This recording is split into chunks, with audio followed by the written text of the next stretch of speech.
Okay, we're back for part 2. Just to keep going where we left off. Once again, I do have Earl Monkou here as our guest for today. We're talking about nutrition, health, really great information so far in the first segment of today. We're going to keep going where we left off. We were talking about, we had started talking about gut health and then we transferred into a few things. But then during the break, you mentioned something that you wanted to kind of piggyback off of when it came to gut health. Talk a little bit about that for me. Well, it starts, when you talk about gut health, it starts early on. When you're coming from the womb. And, from a mom having, the normal, birth, or a child having a normal birth, going through the vaginal canal, you're getting a lot of the bacteria that you need as a child. But when you have a C-section, that bacteria, you don't get that bacteria that you need. And what happens is the nurses, the doctors, they're cleaning up the baby. They're using, different things, antibacterial things. So you're not getting the bacteria that you need as a child. Wow. So it starts early on. Wow. Even when you talk about breastfeeding, getting bacteria, all that stuff, it starts from childbirth. And so when, one out of every 3 women are getting C-sections. And so a lot of those, you can, develop different, types of diseases Early on from that stage. Just that's, from just that. Wow. So, I feel a little type of way that you know a little bit more about the woman's body than I do. But no, that's crazy. Like, because I'm sure there's so many people that don't know that. Like even in the medical world, I'm sure, because if these are the practices they're doing, they're unaware, right, on that level. All they're thinking about, C-section, let's clean off the baby. Right. But what is needed for the baby is the bacteria from the mom. Yeah, the entire process is very, very divine. So I'm sure everything was with intention. Like when you think about, even just the birth of the canal versus C-section.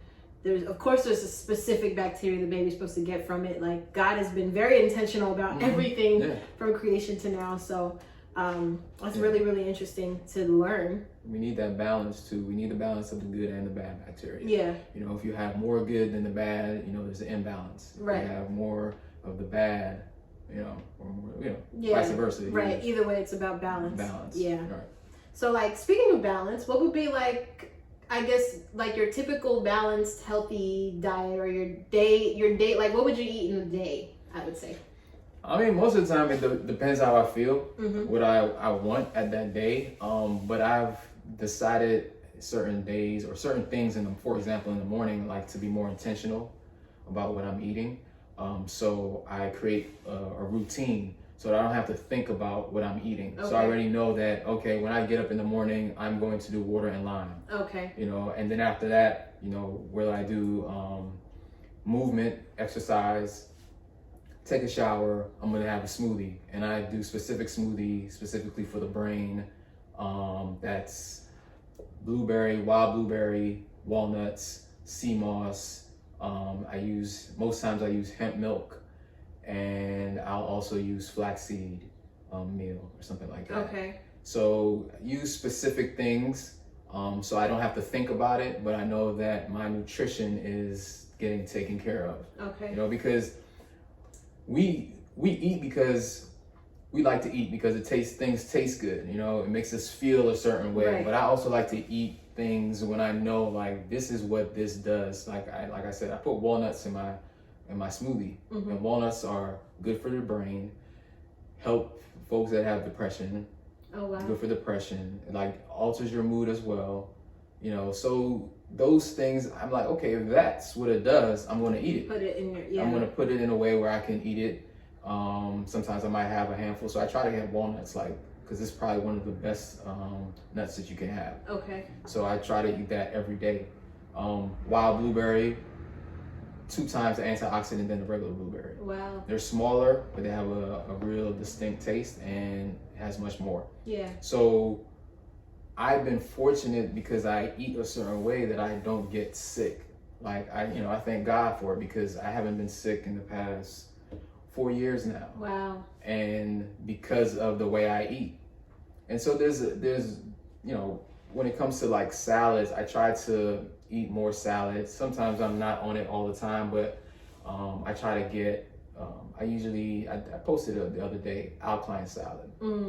So everything that I put in that salad is alkaline. Right. So whether it's the lettuce, the cherry tomatoes, I don't do regular tomatoes, the cherry tomatoes, red onions, and what else I put in it? Sometimes I put avocado in it. Okay. But everything in it is alkaline. Yeah, that sounds like a good salad. Yeah. It's funny you were talking about like eating things more so for the nutritional value than for taste. When I was at Oakwood, I took this world religions class, and I remember we had to do an assignment where we had to go study an outside religion. And I ended up studying Buddhism. And I remember going to visit like a Buddhist temple and talking to one of the ladies, and she was telling me about how discipline was like one of the main principles in Buddhism. She was like, and the first way you can discipline your whole body is by your diet. And I was like, what do you mean? She was like, well, if you're eating for feeling, for emotion, then you don't have control over your body. Your body has control over you because your emotions control everything.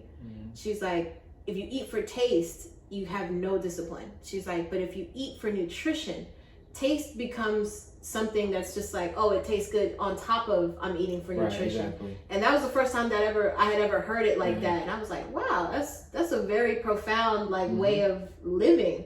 It made me just readjust everything, because at the time I had noticed too, like my roommate, at the time we would be like, oh, I'm hungry, what do you feel like eating? And we'd like drive around all over Huntsville trying to figure out what we want to eat. She's like, I'm not in the mood for that. I'm not in the mood for that. And I'd be like, I'm starving. Can we pick somewhere? And then, like, literally I was connecting the two things at the same time. Like, wait a minute. Like, her emotions are controlled for taste. Right. So that's why she can't even figure out what she wants to eat, because it's literally an emotional thing. It wasn't like I'm eating for nutrition. So it clicked to me at the time, like, wow. And hunger is tricky too, because you can have that false sense of hunger, and hunger doesn't start in the stomach. It starts in the mouth and the saliva. Oh, wow. And that's when you start watering. That's when you're really hungry. When you're hungry, or you feel it, or your stomach is growling, it's not really hunger like that. So it's actually when the saliva. Wow. That's when that's the real hunger. That's interesting. I'm sure no one has ever really known whether or not they were hungry. But that's the thing. It's like it's the education that's needed, right? Yeah. Because, for example, eating. So, for example, if you chew your food properly, you'll eat less. Okay. Versus they say average American only chews 4 times. Yeah, my grandma used to make me chew 25 times when I was eating. I'm like, Grandma, it's soup. How am I supposed to chew 25 times? Right. Like, Grandma, it's mostly liquid. What are you talking about? But she literally, chew your food 25 times. Yeah, so if you're only eating 4 times, chewing 4 times, and then you're just eating, you're just open everything, then it's the same thing like you just drank water. Yeah. If you're gulping water, it's just gonna pass right through you. You need to sip it. Okay. Right? So it's the same thing. It's just taking our time, being disciplined about those things. So I'm trying to be more aware of the things that I put in my body. I'm not saying that every day I'm on it. Yeah. But most days I'm on it. And I have to be on it most days, so I can feel and I can do the things, feel good, and I can do the things that I need to do on a daily basis. Wow. Yeah. No, that's really important. It really is, honestly. I think that's the biggest thing about nutrition that I've learned. Is about, how you feel and like how you're able to attack your day and like your life. Like, are you doing it with like this willpower, or are you like just kind of going through the motions, like? And that's key, because nutrition is one aspect. That's one aspect, right? But it's not everything. Yeah, it's not. Right? But so it plays a huge role. It plays a major role in living a healthy lifestyle, right? One of the things that I did learn, which I'm going to continue on saying this, that, we have different things that nourish our bodies, right?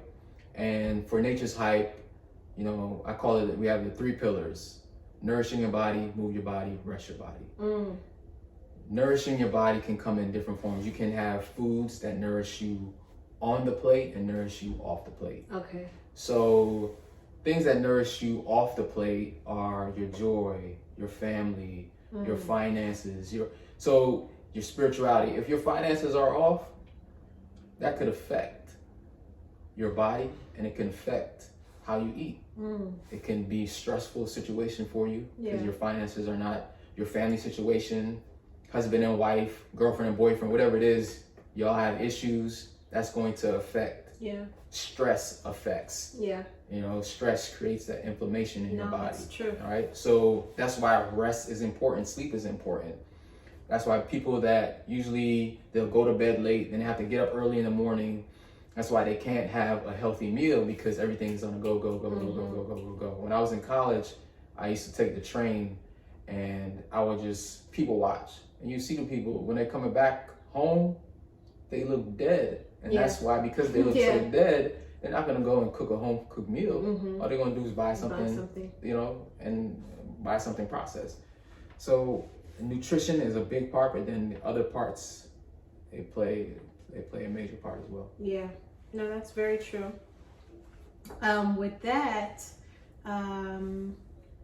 we are going to start doing our prompt for the journal. Did you have anything else that you wanted to add, or just kind of touch on before we close out? No, I mean, this is what I'm about, nutrition. Right now, I'm working on putting a program, an online program, to help people live healthier lives. So basically, a process, a plan that they can put in place to help and create healthy routines. I think people miss out on the healthy routine aspect because a person tells you just, well, you need to eat this. But the problem is they can't just eat this because everything else is out of whack. So they can't really sit down and, or, create a healthy menu or, any of that stuff. Like I said before, sleep is important. So if you're not getting to sleep, how are you going to be able to create a healthy, meal in the morning or in the afternoon? Because once that sleep is messed up, that cycle is messed up, that's a trickle down effect throughout your life. So that's what I'm working on right now, trying to put that together. Of course, I got the protein bar. Yeah, I tried one during the break. Really tasty. Really tasty. So that's online, www.nutritionfacts.com. So besides the protein bar, you have the granola. What else do you have? I'm working on this. Those are the 2 things that I have right now. I'm working on juices. Okay, nice. Yeah, so I do, once watermelon season is here, and the problem with watermelon season is that all the watermelons around here are seedless. So this is not real watermelon, clearly. So you know what's very funny about that? I was telling my niece, I was eating a banana. I was like, this banana doesn't have seeds. And my niece was like, bananas are supposed to have seeds? I was like, oh my goodness. By the time the children are, you know what I'm saying? If they don't know now, they're going to think, oh, this food is real, or, know, and they don't even realize that all this seedless stuff is not real. Like, that's crazy. Those bananas create mucus.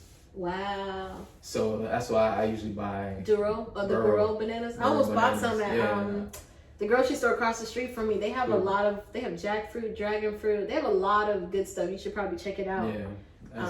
So you're right. Yeah, they don't have seeds. So we got the artificial stuff. So I do the juices. Like right now, I'm on my pineapple thing. So I just juice pineapple, have it in the fridge. I said I'm not buying any more juice. I can just make my own. I sell it to the guys, the watermelon to the guys that I play basketball with. So yeah. That might be the next thing. Dope. But you also have merchandise too, right? Or is it not available for sale? It's exclusive group got it.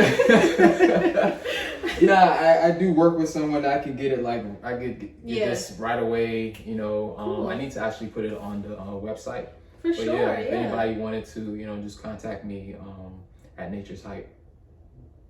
Get it for you. Okay. And are you in any stores right now with Nature's Hype? No, so this is I'm trying to get this in organic market. Okay. So I'm working towards that right now. Just finished a nutrition label. Looking to create new packaging for it. Nice. So this is just like the sampling packaging, but it still looks good. Yeah. Yeah, just putting that together. I was like, how do you even get it in there? I don't understand. How it comes packaged like sealer. Yeah, I never understand the process, but it always looks like, professional to me when I see people that are starting out. I'm like, man, how do they're like, even those tubes where you like put something in first and it's like, how'd you get it in there? Anyway. Yeah. But yeah, it looks really good. So I'm excited to see it in stores. I think that would be really dope. But for now, you said you can find it on www.natureshype.org? .com. Okay. So if you guys caught that. And then on social media, where can everybody find you? Do you have a TikTok page as well? Or just IG? Just IG. I have a TikTok page, but I haven't really used it. Used it? Okay. At Nature's Hype. Okay. Yeah. Nature's Hype. Okay, cool. Are you on Clubhouse at all? No. Oh, you should probably get on Clubhouse. Get into some of those nutrition discussions.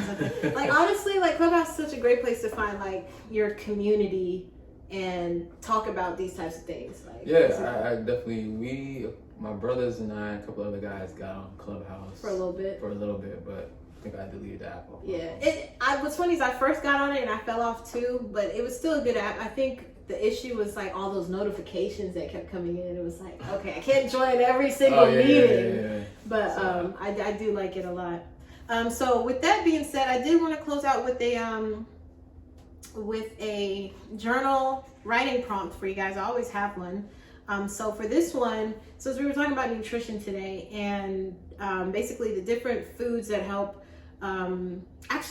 Before I do this, I did want to ask you, like, because you were talking about fiber, what are some foods that have fiber in it? I did want to ask that, sorry.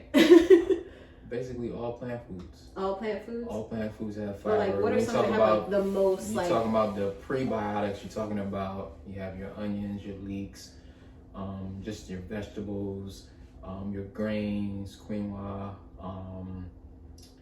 what else? Your legumes, those are your beans. Okay.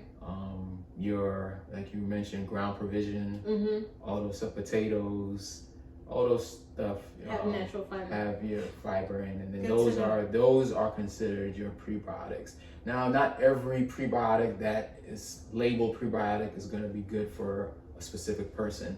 We're all different. Our stomach might be able to handle. Right. Like I can still eat wheat. Right. Oh yeah, that's true. We were also talking about how every diet, works differently for everybody, and like maybe you should get yourself tested. You figured out for yourself? Well, I've never had any type of reaction to anything. No, I don't have any allergies or anything, not that I know of. Yeah. I don't know if I started drinking milk or eating, anything, what would happen. Right. But yeah, I haven't had anything. But some people, they get it a lot. They get it very frequently, so they would need to get tested. Yeah, I think my mom should, because she has a lot of sensitivities to different foods. Like she'll tell me she can't do ginger. I'm like, ginger's good for you. She can't do garlic. I'm like, garlic's good for you. Like, so it concerns me too, because I'm like, does that mean I'm gonna have a lot of stomach sensitivities? Like I already can't have corn. I definitely respond terribly to dairy. So even if I have reverted back to meat, I can't even venture into dairy. Like the most I can do is butter. That's it. Sometimes it's a food that you're eating that it affects. You might be good with it, but it might affect something else. Yeah. And that might, you might have to remove that in order. That makes sense. It's just a lot of things. You just have to know your body. Be aware, self-aware.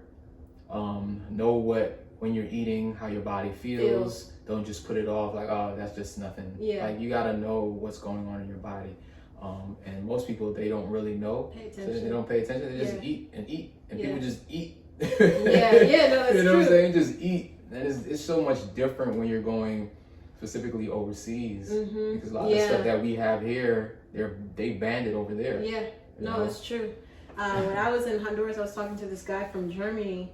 He's like, we don't have GMO foods. They try to bring that there and we shut it down instantly. I was like, but here they don't introduce us to it. They just start giving it to us and we find out years later, wait, this isn't real anymore? You know what I mean? So at least they get an opportunity to shut things down. We don't get that here. Yeah, everything is seedless. Yeah. I can't find any seeded grapes. I stopped buying fruits during the winter because I was like, how are y'all still producing strawberries if it's not strawberry season? Where are these coming from? And they look like the ones even from Mom's. You go to organic market, like these look bigger than the regular strawberries I'm used to buying. The blueberries look bigger than what I'm used to. So I stopped buying it because I'm like, it's not giving real. I'll come back during the season when it's real.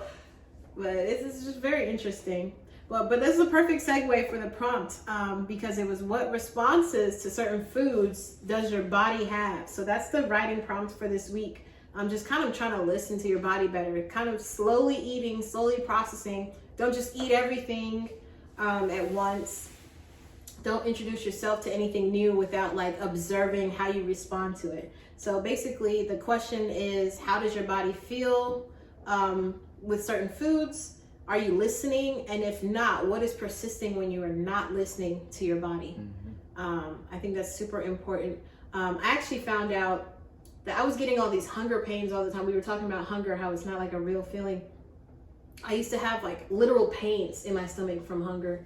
And after I did the parasite cleanse, that went away. And I was like, oh my goodness, were those parasites? Like, were they the ones that were yelling at me like that? Like, because I would wake up with hunger pains. And I'm like, I didn't go to sleep hungry. Like, why do I feel like hunger before I even wake up? Like, I'm feeling the pain. Like, it's like grabbing me in my stomach. And when I did the parasite cleanse, I wasn't feeling it anymore. And I'm like, that's not a normal feeling. Yeah. And every time those hunger pains come back, I'm like, it's time to do a cleanse. Like, exactly. I'm not playing with that. So I listen to my body with that. That true hunger is coming from your mouth, your saliva. And that's when you know that you're really hungry. Really hungry. And that makes sense. So with that writing prompt, that's what I want you guys to focus on for next week. And when we come back, I did have some conversation cards. Did I leave them out or put them back? Put them back. I did? Why would I do that? What is good with me? Hopefully I put them at the front. Let's see.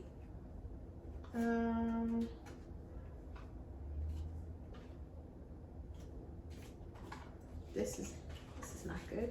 I didn't put them in a book. Okay. Okay. So since we were talking about the mind and stuff, like that's a question I'll ask you, where I want you to read it aloud and answer it for me. What makes you insecure and what do you do to cope?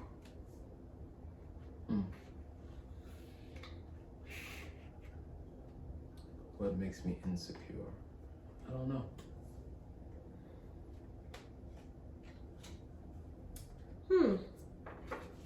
Nothing insecure. What do you do to cope?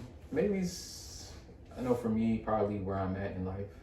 Okay. Some insecurity about that and feeling like you should be somewhere else. Somewhere else, should be further along than I am right now. So, that's probably it right there. Because I think about it a lot.